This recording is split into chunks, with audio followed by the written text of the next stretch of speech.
My name is Mark Gustafson, and I'm an animation director and writer. And on The Adventures of Mark Twain, I was an animator, among other things. Well, I was extremely young when I came on board Mark Twain. In fact, it was pretty much the first, close to the first animation I'd ever done. I was in art school, and I had done a short film as a thesis project, and Will had seen it and was not appalled by it. So he thought, well, maybe this kid can do something. So I came on as like a model maker and an assistant and a gopher, and just sort of slowly worked my way up through the ranks till I was an animator. When I came on, obviously I came because I had zero experience. I came in at the very, very bottom rung, which was still a great opportunity for me. It was a fun place to work. I was around amazing, creative people, and so I felt very fortunate. But the reality of my day-to-day sort of duties was sweeping floors and in one case finding a dead possum that was smelling up the place.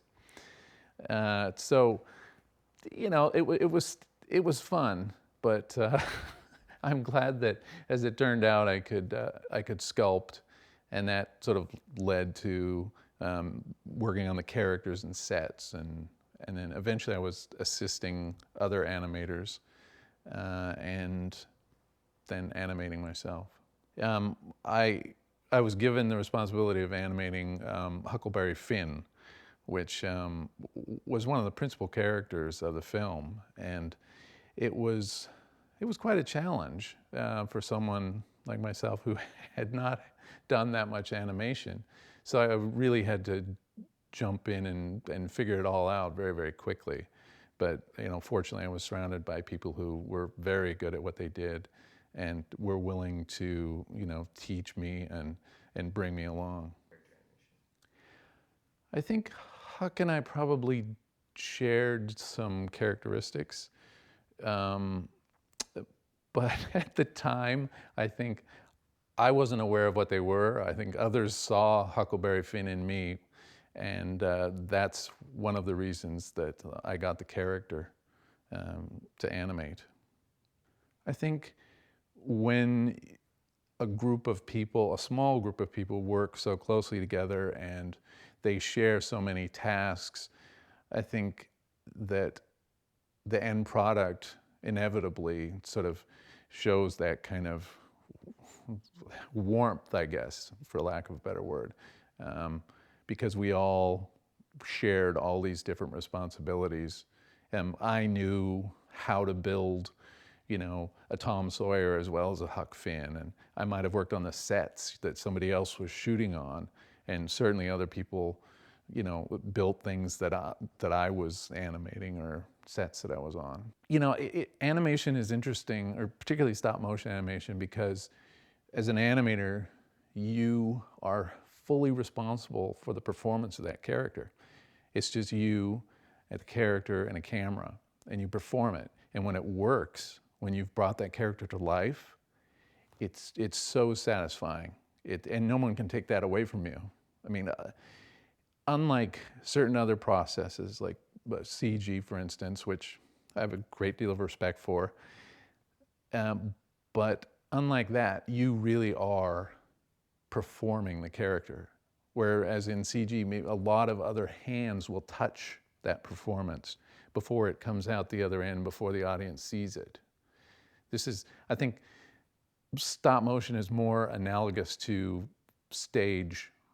live stage performance almost than film in a way, because the animator, granted in a sort of expanded time frame, is performing this thing.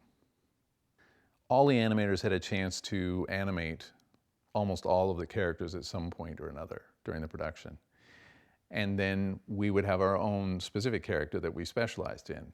And we made sure that we got our character when the scene required a very specific sort of emotion or the person who really understood that character and could convey, you know, an important emotional moment in a film.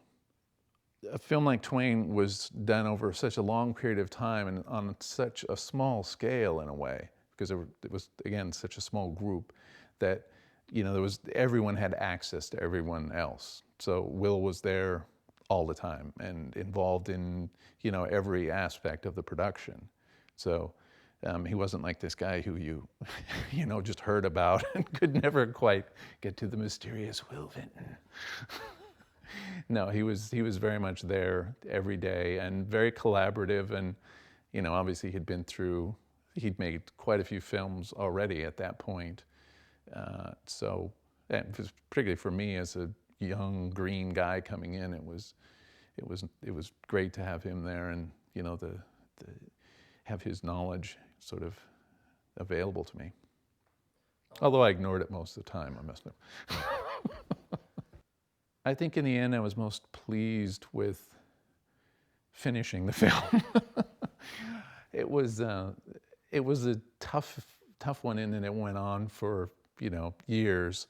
So when it was over, I think we were all relieved. Although, you know, obviously it was a fun experience doing it and learning these characters, and then learning this technology. I mean, we were doing some things we were employing some sort of old school visual effects techniques, but bringing them into the modern world, or what passed for the modern world 25 years ago.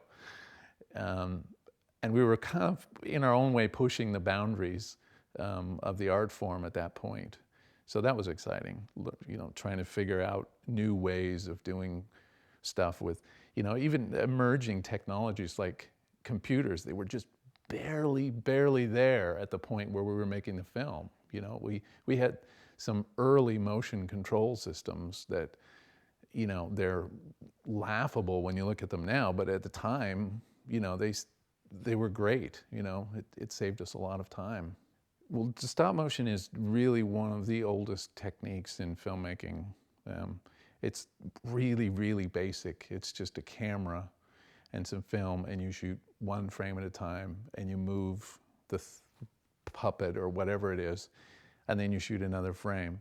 So as a consequence, a lot of people start out doing it because it's so accessible. And certainly when I was coming up, everybody I knew had made a, you know, a G.I. Joe or Barbie sort of stop motion film. So at its core, it's a very simple technology. So the technology all around the edges of stop motion is what has really accelerated and grown. The motion control, you know, the computers to control lights, you know, all that sort of thing. But the thing that's probably the most important and has pushed the art form the furthest is the ability to actually see what you're doing. Because we were shooting with, you know, on film with Mitchell cameras, and we didn't have any really good way of seeing our animation. We were using surface gauges, the same basic equipment that Willis O'Brien was using, you know, back on King Kong. So now the cameras, we were shooting digitally, or with digital cameras, it's still, you know, real things, but you can see what you're shooting. You can see the frame that you've just shot. You can see the previous frame. You can play it, so you really get a good idea of how the performance is going. And that, I think, has increased the learning curve for new animators dramatically, because you can do so much more. It also allows you to be a little bit more daring with the animation.